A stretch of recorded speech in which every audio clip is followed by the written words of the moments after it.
You all right, big fella? My guy, Yeah. we were just in the room. We watching the game. Yep. We were discussing the whole narrative about the Raiders and they won 3 in a row. They're gonna win this game. Yep. And then it was just basically. Yeah, just toss that out the window. I don't know if you need this, but. No, I don't need the questions okay. that we had put together. Let's start with a new quarterback.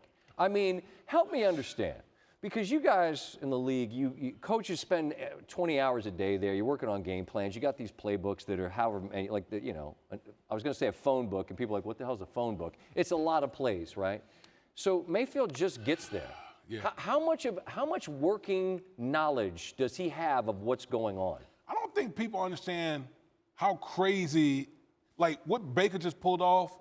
I don't know if I've ever seen anything like that. Like this man is basically picked up a jersey, living out of his suitcase, and oh, by the way, you're going to play the majority of the game and beat a team that's on a 3-game winning streak clearly without knowing the whole offense. On a Thursday night. On a Thursday night. Less time to figure. Like, I get it in the NBA. There's only but 5 guys on the floor, and there's pick and roll, ball screen, whatever. We can figure it out. But whether it's terminology, I mean, I just can't imagine that this is doable, but it just happened. This was the, I'm almost lost for words here, what Baker just pulled off. It's the most surreal thing that I've seen in football. The fact that Baker just got there a couple days ago.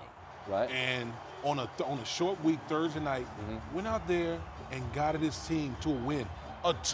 Had a 2-minute drill and marched down the field and got the winning touchdown. Like, that is unbelievable by Baker Mayfield. Unbelievable.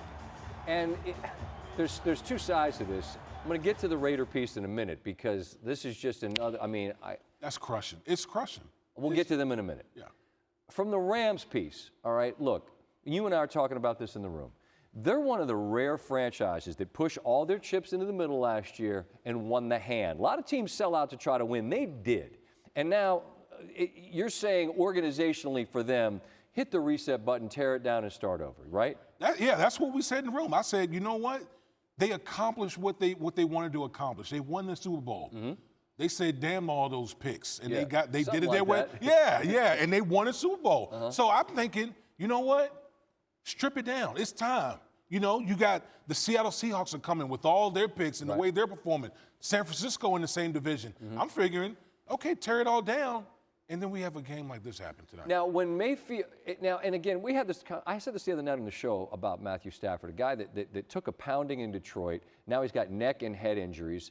And I just wonder at some point, and he's a young man, I'm not saying he would walk away, but if at some point he decides, I've done what I came to do in this league, and he decided it's time for someone else to be that guy, this is an audition for Mayfield. When something like this happens, I mean, what does that say to the group? What does that say to the organization? I mean, you're talking about a hell of a first impression. Tonight, that's a first impression, that you're able to come in, absorb information quickly as a quarterback, and then to be able to go out there on the field and produce and win a game against a Raiders team that was coming. Like I said, Raiders are on a 3-game winning streak. A lot of people kind of talking up the Raiders as potentially a wild card type team. Thanks for watching ESPN on YouTube. For live streaming sports and premium content, subscribe to ESPN+.